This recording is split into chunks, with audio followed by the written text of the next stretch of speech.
อันนี้เป็นสภาพเพื่อนน้องเลี้ยงสภาพทางหน้าพี่น้องสภาพอยู่ฝากทางนะฮะอยู่ฝากพี่มันสิประมาณนี้แหละนี่วิวไม่ต้องว่าถึงวิวนี่พี่น้องเซิร์นมาฟังนี่เห็นป่ะภูเขาเนาะรอบเลยเห็นป่ะพี่น้องเนาะป้าบรรยากาศถือว่าสุดพี่น้องนะสุดในย่านนี้ถือว่างามถัดไปหันกันเป็นเฮือนสาวกองมีถัดมานี่ก็เป็นเฮือนของน้องน้องเลี้ยงพอสะดอกพี่น้องเนาะทักทายสบายดีตอนบรรยากาศแรงๆเด้อพี่น้องเด้อตอนบรรยากาศสีแรงๆบอลี่เดินทางเขามาหาโอ้ผมพูดเลยโอ้ทรงผมมาแบบใดบ้างสวัสดีเด้อพี่น้องเด้อบอลี่เดินทางเขามาหาน้องใส่หัวอะไรเดินทางเขามาหาน้องๆเพิ่นช่วงแรงๆก็มาเยี่ยมยามคือเก่าหั่นแหละทางน้องละเฮาพี่น้องเนาะจักสิมีจักสิอยู่จักน้องบาดนี้ก็บ่เห็นไผเว้ยขออนุญาตจะว่าไปเลยกับบ่จักดอกแล้วพี่น้องเนาะบ่เห็นจักน้องเลยไปไปแล้วบางชมโอ้ทางนั้นก็เล่นแหละ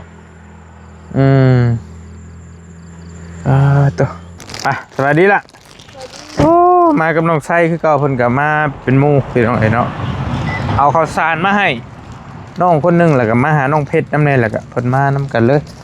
ใส่กันได้บ่ได้โทรศัพท์มามื้อนี้ติบ่ได้ถ่ายคลิปช่ำเจ้าแม่นบ่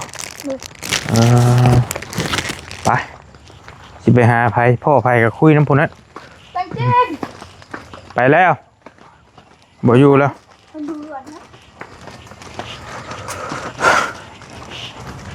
เพื่อนเมย์จะดีไปได้เพื่อนจะดีเราไปเบิ่งเรามีฟืนมีไฟเราบ่เอาให้เมย์อันนั้นกินนี่เมย์จริงๆนะเอาให้แล้วนี่มาหาเพื่อนจะดีก่อนขนมให้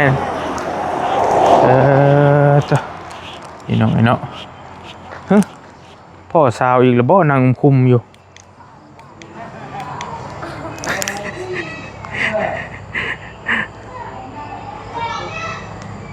ไผละบัดโอ้ทางนั้นกะน้ำหมอกกันตอนมาเลยไผน้องแค่บ่เอาเลยโอ้เจ้ากระเพราหันหนามมากระโดดเอาหลานบอลด้วยนะเด้น่ะเมย์เพิ่นไปแช่น่ะเมย์เราเข้าห้องเอาลูกอะไรกินได้บ่นี่เจ้านี่ได้บ่กินลองเบิ่งดูกินมันสิห้าออกบ่ได้อ้ายเห็นนั่นเท่านิ้วห้าอีหลีได้นิ้วน่ะบางกินข้าวนั่นยังหาเป็นไปบางกินขนมบ่โอ้กำลังท่วงน้องดอกแค่เพิ่นอยู่เมื่อคืนนี่ก็ได้เพิ่นจอยแฮงนี่พี่น้องนี่เนาะกันยังบ่แฮงตอนนี้พอดีงามก็สิว่าก็หุ่นดีหั่นน่ะคันว่าคันสิกลัวนี่แหละอ้ายว่ายันมันมันสิจอยโพดเนาะแม่นบ่ใช่แต่ก่อนกับตอนนี้อันใดงามเอาแต่ว่า เอาว่าเบิ่งเอาความจริงแล้วแต่ก่อนจะได้โอ้คือกันน่ะเดี๋ยวนี้แล้บ่หุ่นดีเนาะเอาหุ่นดีเด้เดี๋ยวไปเป็นหรอว่าไม่ได้แก้วเลยแหละแก้วเอาเราเป็นยังคือซึ้งแท้หมอน้อยน่ะนะคะก็ตื่นแต่นอนแต่ยังเอาแม่เพิ่นผู้คุมมาเลยยังใครระบ่ให้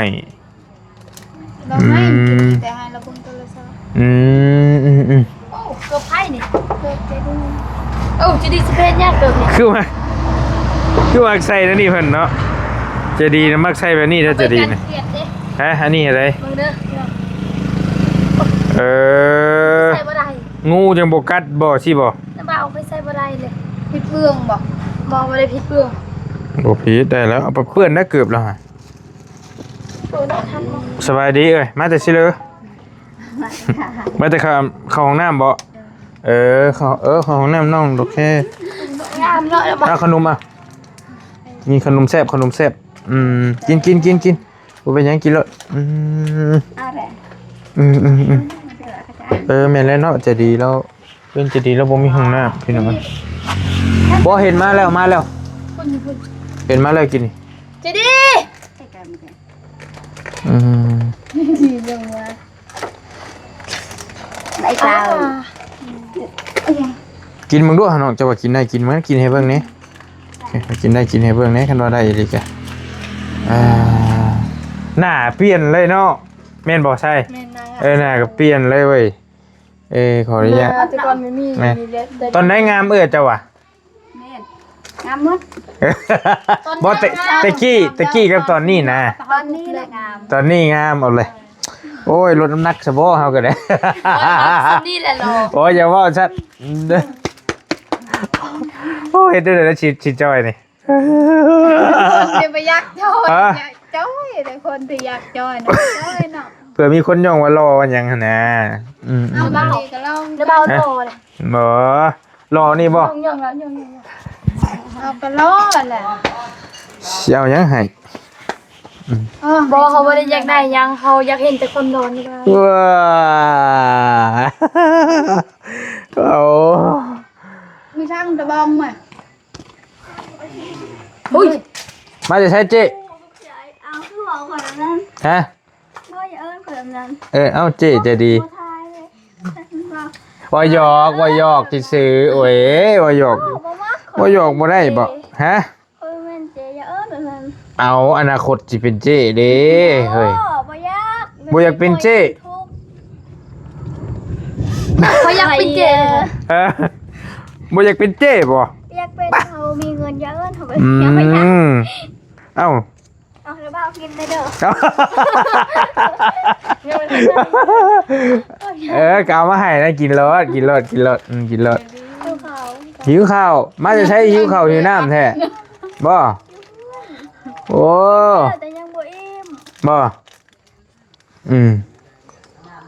จะเป็นการเครียด สิไปการเครียดหันเด้ เขาเมื่อแต่เขามาแล้วเขามาทำงานจะเอาโฟม สิไปการเครียดบัดนี้หั่นน่ะ ผักชักโฟมทิ้ง ดุอีหลีผู้สาวทั้งนี้เนาะมือนั่นก็ได้อยู่มือว่าต้องมือนั่นป้าจะได้กินข้าว อร่อยไหม โน่3 คำก็หมดเลยบ่หักให้2 คำหักก็2 คำจนได้3 คำแล้วหมดเลยมันบ่ได้หมดดอกเห็นตัวน้อยๆนี่ก็กินหลายเนาะ กินนี่ไรหาบ่อ้วนอันนี้คนแบบนี้น่ะ เนาะ อีหลีคือแค่เพิ่นเอิ้นคนเลี้ยงเปลืองข้าวสุกอันนี้น่ะ เมาดีเด้ บ่เปลืองนะบ่าวเด้ คนเลี้ยงเปลืองข้าวสารจ้ะเลี้ยงเปลืองข้าวสาร แบบว่าเพิ่นเว้าหยอกกันหั่นนะแต่คงหมายว่ากินหลายบ่ได้ก็บ่ตุ้ยนะ นี่ไปนี่ตุย ฮะ บ่อยากได้ยังคมตุย บอกมันเป็นคำเปรียบเปยหั่นนะล่ะแบบว่าคนหูบห่างไปนี่ได้กินหลายบ่ได้มันก็บ่อ้วนหั่นนะเข้าใจบ่มันบ่ใหญ่อย่างสิออกแต่ท้องนี้ เอาล่ะคนเราแล้วเพิ่นนี่นะ ฮะ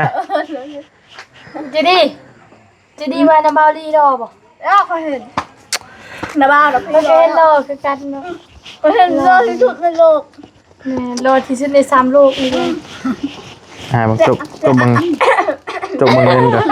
แล้วอ้ายน้ำเบาก็งามหมด เอาฮูบได้บ่เป็นที่ระลึก ฮะ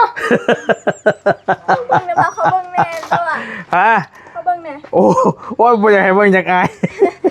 บ่เดี๋ยวนี้หลอกว่ะ ฮูบถ่ายติดบัตรซื้อเขาเจ้าแต่งเอาเบิ่งในทรงผมน่ะ โล ไปเชิงโล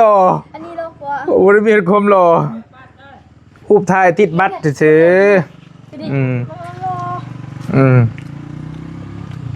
มันบ่ได้มีความรอถ่ายวางหนึงนี่นะแล้วว่าหากระทายบ่ แม่นวางหนึงนี่แหละ เดี๋ยวว่าก่อนนะ เห็นรูปจะดีเด้แฮงงามกูบื้อ ว่า กูเป็นเข้าโรงเรียน เ ว่าพวกเขาบ่มีไฟบ่มีไม่ไฟหรอก มีไฟ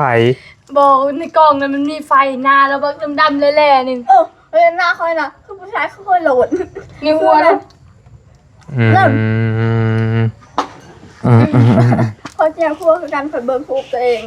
แล้วเผยเบิ่งเคยเบิ่งหน้าจริงมันก็บ่คือ พยายามโปรโมทในห้อง นั่นแหละ มันใส่มันใส่หุบแล้วขาวเด้ แม่นบ่ แท้ เห็นบ่เต้นกับน้าวานนี่บ่เห็นจ้อย เป็นยัง ได้เห็นบ่ เห็นบ่ใช้เต้นวานนี่นะบ่ตามที่ตามเพจกันดีๆโลอันนี้ เคยเห็น ซุมโตอืม เบิ่งเด้อสิเอาให้เบิ่ง ใครเต้นน้องใส่บ่ เอ้าเขาสองคนเต้นกันอยู่ดองๆอยู่ เต้นบ่ได้แล้วบ่เต้นที่ไหน มันไม่มีสัญญาณเลยเห็นเด้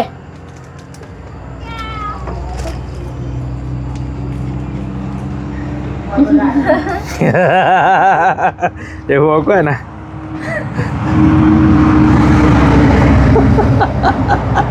แต่ว่าปิดก็คือกัน สิปิดให้หยังอยากฟังเสียงบ่โอ้ยเนาะเอาก็ถึงช่องเขาโทรไป เป็นไงได้ ไม่ได้ยา มาหายอันนั้นไม่กัน ปิด ไม่ยังอี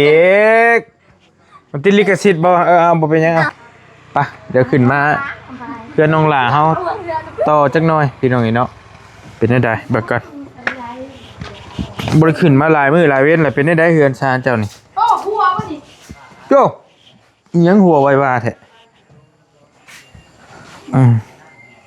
มีหยังหัวเฮ้ยแฮงเว้าไปเลย ยังบ่มีไฟฟ้าคือเก่าเนาะนางเนาะโอ้ อยากเอาที่ ใส่ไฟแสงอาทิตย์อยู่ข่อยสินั่งพี่ชุมเจ้านั่งพี่โอ้ยมีไข่อยู่เด้นี่เอาคือมีไข่ลายแท้เอ้ามีตู้พร้อม เอ้า หุ้ย อะไรบอก มีตู้นอนข้างนี้ เอ้าหัวฟันดีอยู่บ่ฮะ หัวอะไรเธอบ่ เสียงอะนะติบ่บ่บ่ติว้ายเนาะเบิ่งกล้องเลยกันโอเคขออนุญาตถอยก้นไปนิดนึงได้ป่ะ โอเคถอยไปกล้องน้ำเบาบ่เห็นโอเคมีงัดอยู่ ขึ้นมายามซื่อๆดอกเมื่อคืนนี่ก็บ่ได้ขึ้นมาฮอดเทือนจะดี จะดียังไง พี่น้องเมื่อคืนนี่ก็เป็นนางอยู่เพื่อนเลี้ยงแล้วก็แล้วจ้อยแล้วก็เมื่อเลยค่ำหันก็ได้เบิดบ่น้องเจ้ากินนี่ขนมที่นี่ได้เบิดเลยมื้อแรงกินข้าวบ่ ยังทันกิน มองมื้อแรงสิกินบ่ เราจะทำตรงนี้เนาะ บ่ให้มันบิดทองเด้อ ใช่ไพ่นี่ ใส่ไผก็ได้ใส่น้องหลาก็ได้ ใส่น้องหลา เต้น มีหยังอันขาดโคนสไตล์มันบ่ โดย โอ้เว้ย เป็นพาย โอ้แฟชั่นบ่แฟชั่นไอ้พวกแกงามเลยเนาะใส่เนาะผู้นี้ให้งามซาเวียตปลอม เอามันทีละหาย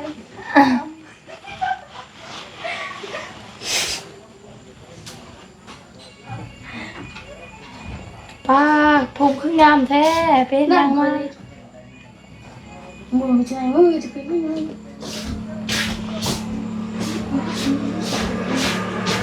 ตะกูเอาทุกเจ้าพากันมาจะใช้กินนี่คือชะมอยชะมีอยู่ บาชันมือชัน ขู่มาจัง มาจะใช้นะนางลง ตุ๊กตา สบายดี ทำอะไรมาจ๊ะไปทำอะไรมาจ๊ะ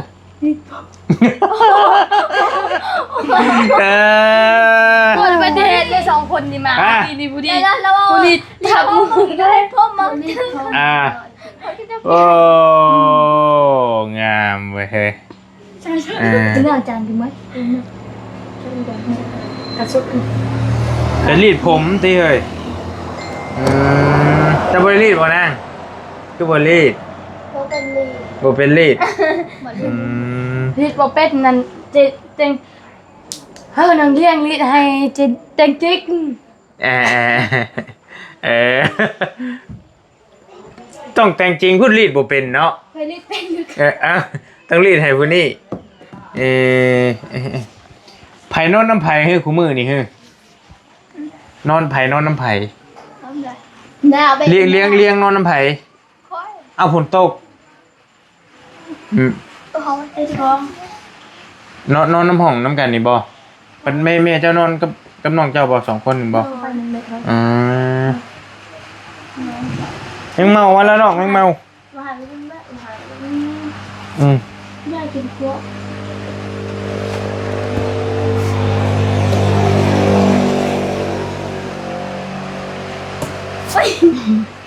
นั่งเลยว่านั่งได้ใดก็ได้บ่เป็นหยังนะเนียบเหมือนผ้าพับไว้มันเห็น4คนหนึงได้เนาะมันบ่เห็นสิ 4 คนภายในมัน เห็นจังแต่บ่เห็นผู้ใดกล้องแล้วว่าบ่ฮอด บ่จะเห็นกะย่า บ่มันก็บ่คักแล้ว เกราะเลิศเรามาเลี้ยงมาอยู่พี่ซะว้าพี่ซะบอกเพราะว่ามันมีช่องทึกตาไปเลย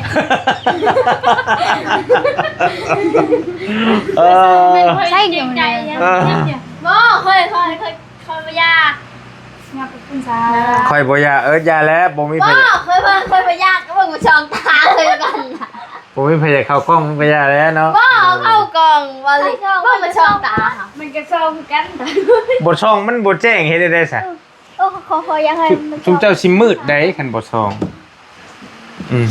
อ้าวฝนตกจ้อยบัดนี้ก็ได้พี่น้อง เรียนได้สมบูรณ์ บ้านแต่เด็กลืมปาก ไข่แตกเล่น ใส่เฮ็ดเป็นที่ เอ้าเพื่อนไม่ได้เห็นยังคุยจับแบบนี้จริงๆไปการเกลียดก็ได้ ไปก้านเขียดบ่เจ้าก็ไปบ่เนาะไปก้านเขียดน้ำกันบัด ไปน้ำกัน โอ้ไปก้านเขียดน้ำ ฝน น้อง ตกนี่ไปตลอดแหละใช่ป่ะนะบ้าทำห้องไม่นะบ้าเนี่ย เอาก็บ่ใส่ไม้เฮาก็ ทำห้องบอเสียงแห้งเลย ฮะ บอเสียงแห้งเลย บ่ สบายดี เขียดแตกกับพวก ไอ้เลยเกียนแล้ว เขียดแตกกับโคกเห็นนะบ่าวไป มา นะ เด้อพี่น้อง คนเป็นคนเสียงดังครับให้จับเขียดหมานก็โม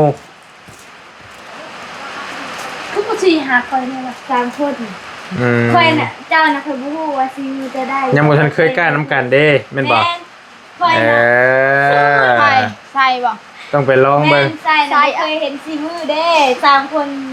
เบิ่งหน้าตาเนี่ยเบิ่งหน้าตาคนเนี่ยคือจับเพียนเป็นแบบเห็นคือเครียดเลย จะน่าเกลียดปน แรง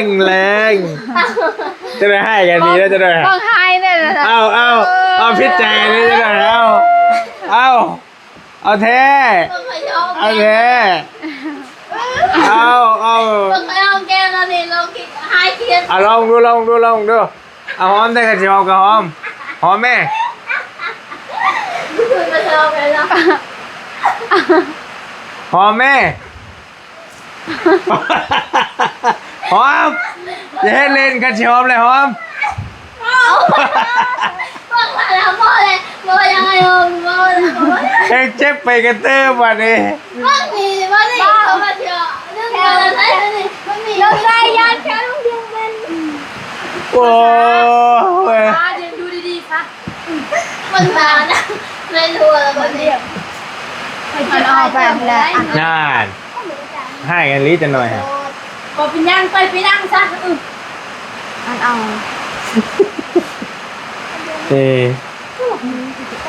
ว่าแต่หน้าเขาฝนตกเลยว่ามาไปม่วนเนาะ บอกยอม งามแล้ว ยอมซื้อแล้ว ยังเมาว่าลายเลยนี่เมื่อยบ่น้องดอกแค่ โดย ตอนนี้เมื่อยบ่ รู้สึกเมื่อยแบบว่าเอากินข้าวหน่อยเด้อแบบว่ามันบ่มีแห้งเด้อก ะยาซาบ่ไปกะยาการเกลียดกัน บ่แบบว่าไปการเทียนยังได้อยู่แบบว่า มันแห้งเฮาแบบว่ากินข้าวหน่อยเดียวมันก็ได้ไปมันบ่คือแบบว่าป่วยจนไปใช้บ่ได้แบบบ่เบิ่งคือแบบว่าแห้งๆมันจะคิดว่าจะได้บ่ เพราะว่าความหมายว่า เจ้ายางได้แต่ยางได้บ่ไกลแม่นบ่ก็ไกลอยู่ ไ ใจแบบว่าเวลามันเป็นกับเขาเจ็บแบบนั้นเด็แบบว่ามีอยู่แหงเห็นแบบเห็นว่าบ่มีแหงเลยกันทางบ่ได้ บอกความหมายมีอยู่แต่มันยังมีเฮงแต่มันบ่ซ้ำเก่าเนาะมันบ่มีเฮงซ้ำเก่าหั่นนะ โยนเคยได้ ความหมายว่า ใช่คือค่ะ เอาเฮงเข้าบัดนี้เฮ้ย เครียดออกเลยวัยยังคนอาบน้ำเลยเครียดออก อาบน้ำฝนไปเลย เปล่าอาบน้ำ จากการเครียดคือกัน อาบน้ำคนไม่หรอใช่ไม่หรอโอ้ไปมีการเดินโค้งไปนะเป็นการที่บ้านที่มือนะ จังน้อยจะเว้าคอยเป็นเครียด จังหน่อยพวกนี้สิไปคุบเอาเครียดเด้ จับก่อนไปต้มกิน อยากเบิ่งว่าซีมือน้ำใสลูกนี่จะนอนหอมบ่เลย จะดีก็ไปบ่นางไปบ่ อันนี้แห้งมัก มานบ่มานก็มู่บ่ แม่ มันโกมูแล้วก็ไปใส่ก็ เก่งก็ไม่ดี เก่งบ่ไวก็มู่แล่นก็ไวก็มู่บ่ บ่แม่นแบบว่าเวลาเฮาส่วนไปหากิน เห็น ตัวเอง เห็นไหม ไวกว่าแบบว่าเฮาส่วนไป เห็นพีก็เล่นก่อนมู่ เฮ้ยพ่อแม่เห็นนั้นใช่ป่ะ ฮะ ไปกับน้องจีดีไปสอนมินันไพ่ได้ไรกันไพ่เก่งกันโตแล้ว โตแล้ว สาวเท่ค่ะ โอ้ยเฮงนี่แล้วพี่น้องนี่เนาะนี่มากินบ่ทุกเจ้านี่กินบ่นี่ กิน เรากินแต่ก่อนกินค่ะ กินแซ่บ เห็นลายแล้วแบบว่ามันออกลายแล้วก็เอาสวิงซ้อนไปซ้อนมา ๆเด้อบ่ได้หัวบ่นางหัวบ่เฮือนนี่บ่ได้หัวเนาะ มันเรากินมีกระทามจุ้ยกันมากิน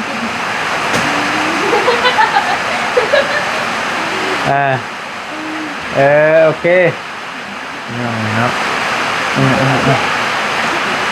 อ้าวอะไรชิเมื่อบัดนี้จะได้บัดนี้ การเครียดนั่นเรา ฮะ การเครียดให้น้ำเมาให้จะได้ให้น้ำเมา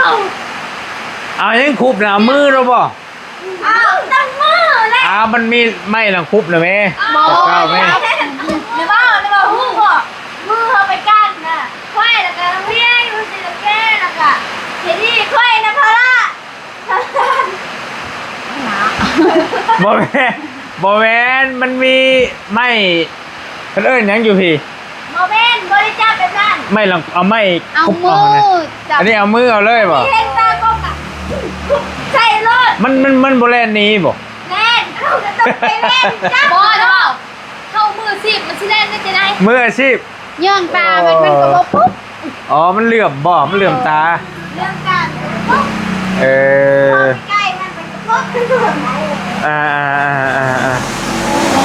โอ้ เปิดการบ้านนะ ยังหรือเปล่า นี่น่าตอดแล้ว ยังก่อนหรือเปล่าเปิดการ โอ้ มันมีน่าตอดแล้วโอ้ ไอ้เชี่ยฝนตกแล้วฝนตกฝนตกฝนตกแห้งแล้ว ไปสายยันน้องๆเพิ่นจะไปก้านเขียดไปเลยบ่ไปเร็วๆนี่เนาะโอเคข้าวเจ้ายังบ่นางข้าวกินยังอยู่บ่เบิดแล้วบ่ ไปยังมีจุดเชื่อมเลยยัง ยังหลายบ่ ไม่ลายอยู่ ยังหลายอยู่โอเค แบบพึ่งในในเป็นยังไงมาพึ่งในในสองนี่มึงบ้าโอ้ย เบอร์ไหน ไปจะไปป้าได้บัดนี้เด้อกลับก่อนยังมันเด้ออยู่ดีมีเฮงเด้อแวะมายามโดยป้าไปจับเขียดบัดนี้เฮา ให้มันแบบให้หมด เอาไว้ให้เลยเอาไว้ให้เลยโอเคไปจับกบไปบ่นี่นี่ไปบ่ไปหมดเลยไป